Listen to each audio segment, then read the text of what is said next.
Hello, today I'm gonna continue reading the book, and today I'm gonna finish reading the book, and so let's begin, because the book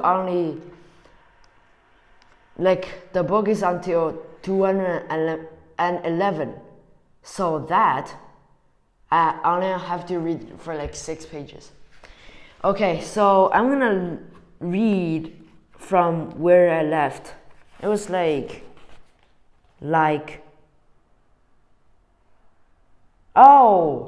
7 pages. Yeah. Okay.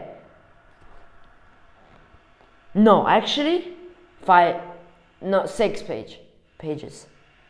Yeah, okay. So the concussion knocked the air across and down the river, turned the men over like dominoes in a line, blew the water in lifting sprays, and blew the dust, and made the trees above them mourn with a great wind passing away south. Montag crushed himself down, squeezing himself small, eyes tight. He blinked once, and in that instant saw the city instead of the bombs in the air. They had displaced each other. For another of those impossible instants, the city stood, rebuilt and unrecognizable, taller than it had ever hoped or strived to be, taller than man had built it, erected at last in gouts of shattered concrete and sparkles of torn metal into a mural hung like a reversed avalanche. A million colors, a million oddities, a door where a window should be, a top for a bottom, a side for a back, and then the city rolled over and fell down dead. The sound of its death came after. Montag, laying there, eyes gritted, shut with dust, a fine wet cement of dust in his now shut mouth, gasping and crying, now thought again, I remember something else. What it is? Yes, part of the Ecclesiastes and Revelation. Part of the book, part of it. Quick now, before it gets away, before the shock wears off, before the wind dies. Book of Ecclesiastes. Here, he said it over to himself silently. Lying flat to trembling earth. He said the words of it many times, and they were perfect without trying, and there was no dentifrice anywhere.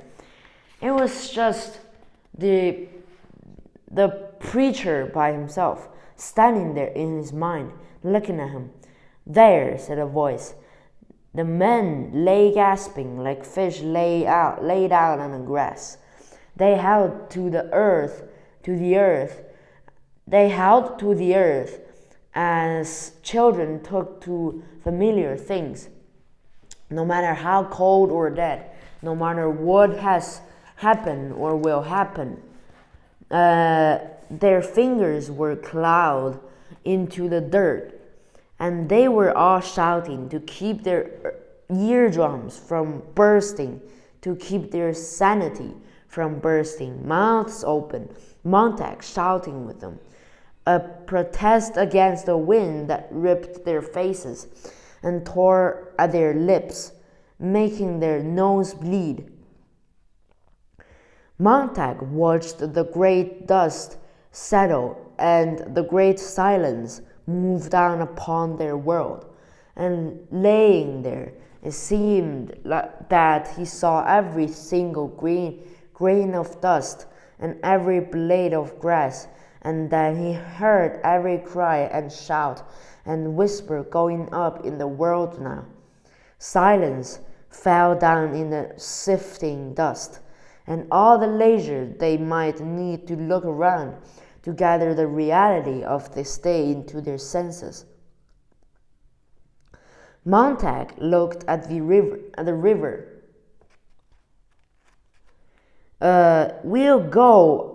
We'll go on the river. He looked at the old railroad tracks. Or we'll go that way. Or we'll walk on the highways now. And we'll have time to put things into ourselves. And someday, after it sets in us a long time, it'll come out of our hands and our mouth. And a lot of it will be wrong, but just enough of it will be right. We just start walking today and see the world and the way the world walks around and talks, the way it really looks. I want to see everything now, and while none of it will be me when it goes in. After a while, it'll all gather together inside, and it'll be me. Look at the world out there. My God, look at it out there, outside me, out there beyond my face. And the only way to really touch it is to put it where it's finally me, where it's in the blood, where it pumps around 1,000 times 10,000 a day.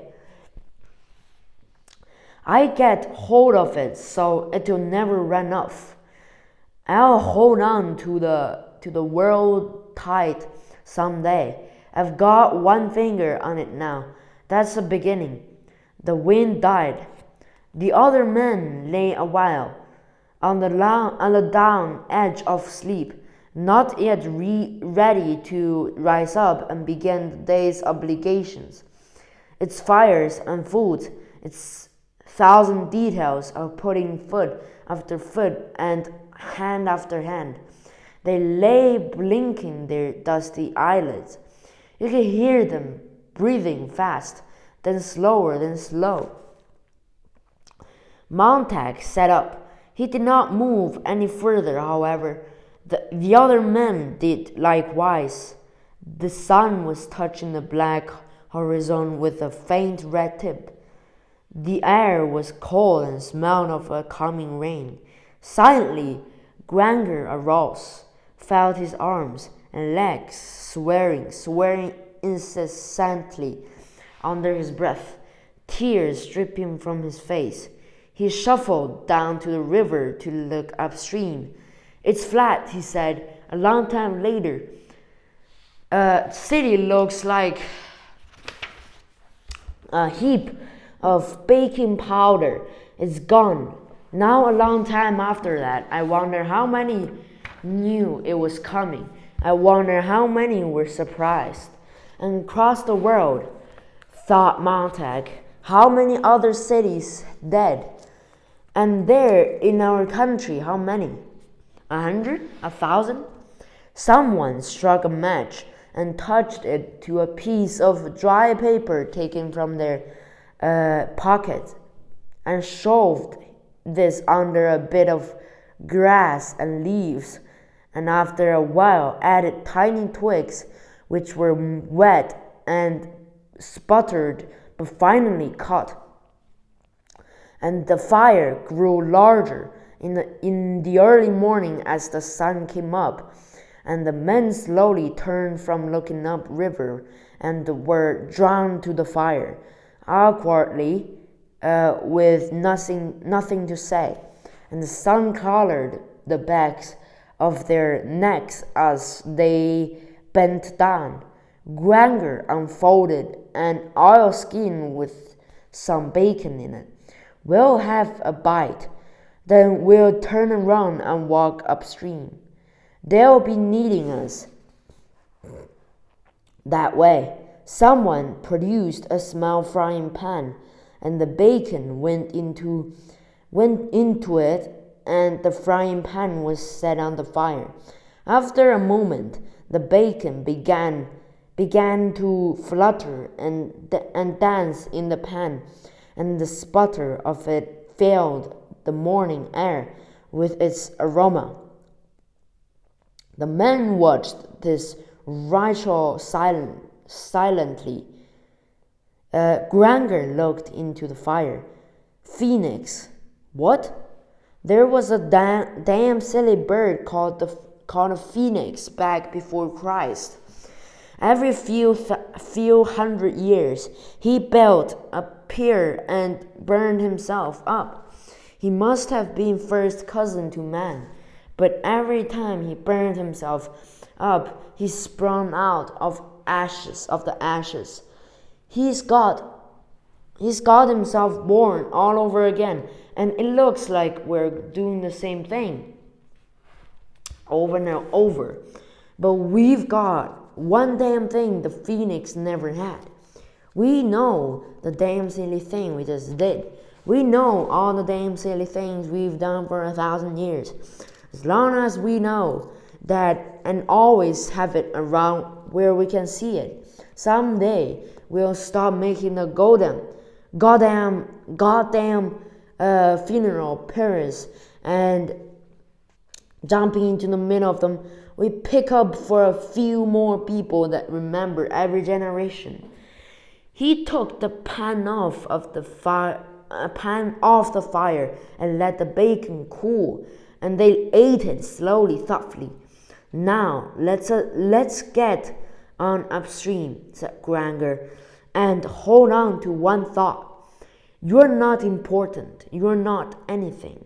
Someday the load we're carrying with us may help someone, but even when we had the books on hand a long time ago, we didn't use what we got out of them.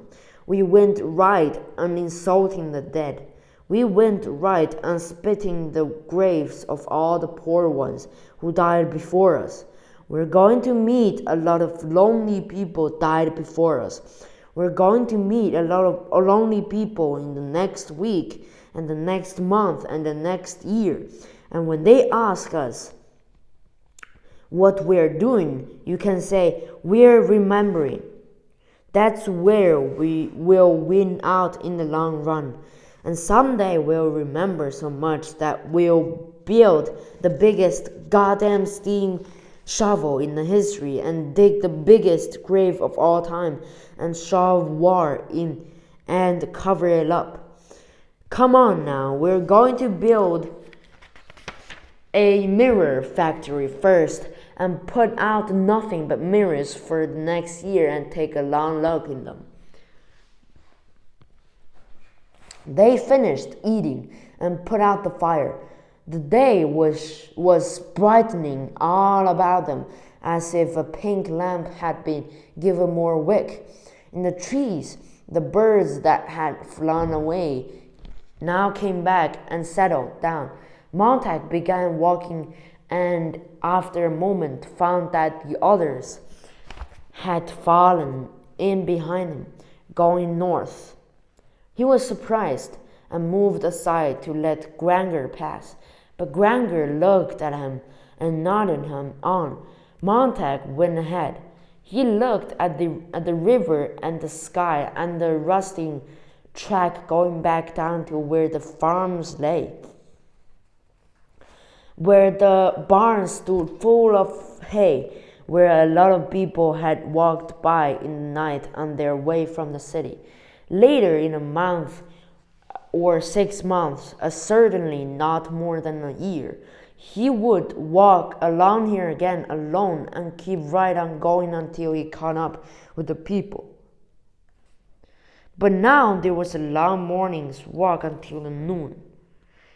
And if the men were silent, it was because there was everything to think about and much to remember.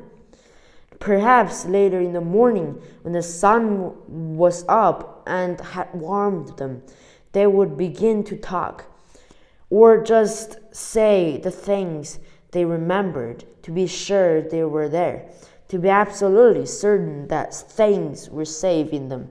Montag felt the slow stir of words, the slow simmer. And when it came to his turn, what could he say? What could he offer on a day like this to make the trip a little easier? To everything there's a season, yes, a time to break down, and a time to build up, yes, a time to keep silence, and a time to speak, yes, all that. But what else? What else? Something. And on either side of the river was there a tree of life, which bare 12 manner of fruits, and yielded her fruit every month. And the leaves of the trees were for the healing of the nations. Yes, thought Montag, that's the one I'll say for noon, when we reach the city. Okay, so that's the end of the book. So this book is quite interesting because it's like kind of utopia book, and it was written by Ray Bradbury. He's a famous author. Probably is a he. I forgot. So this book is, as I said, is very interesting, and he has a lot of famous books. For example, Armed and the Oblivion Machines, and Driving Blind, Dark Carnival, Dandelion Wine, Fahrenheit 451 is one of them. Like there are a lot. And if you guys like this kind of book, you guys can search about it and search up Ray Bradbury, search up Fahrenheit 451, search up more books. Or if you like the video, or if you like this kind of books, you can recommend it to me, and I will read it to learn, So that's for today, and that's for the end of the book. So next time I'm probably gonna read probably Spanish book, I guess. Okay, that's the end of this section. So if you like my video, please consider subscribing, and I will see you guys in the next video. Peace. Wait for me,